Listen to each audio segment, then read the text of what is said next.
એક કડાઈ લીધી છે, એમાં 3 સ્પૂન મેં તેલ નાખ્યું છે અને ઉપરથી નાખ્યા છે મેં તજ. પછી થોડા કાંદા સુધારીને નાખેલા છે, મરચા સુધારીને નાખેલા છે અને થોડી મેં લસણની પેસ્ટ એડ કરી છે.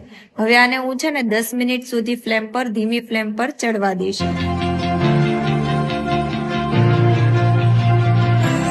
આ મેં પહેલેથી બનાવેલું રાખેલું દહીંની અંદર મેં પેસ્ટ બનાવીને રાખેલી છે. દહીંની અંદર બધા મસાલા એડ કર્યા છે અને ગ્રેવી બનાવીને પછી મેં આ જે મિક્સ કરેલું છે એની અંદર મેં એડ કરી દીધું છે.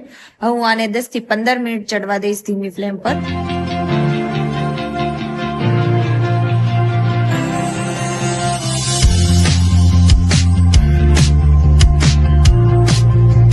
સરસ મજાનો કલર આવી ગયો છે. હવે પનીરના ટુકડાને હું આની અંદર એડ કરી દઈ, કેમ કે પનીર ચડી જાય, અને હું આને 10 મિનિટ સુધી પાછું ચડવા દઈશ, જેથી કરીને પનીર મસ્ત વ્યવસ્થિત મિક્સ થઈ જાય.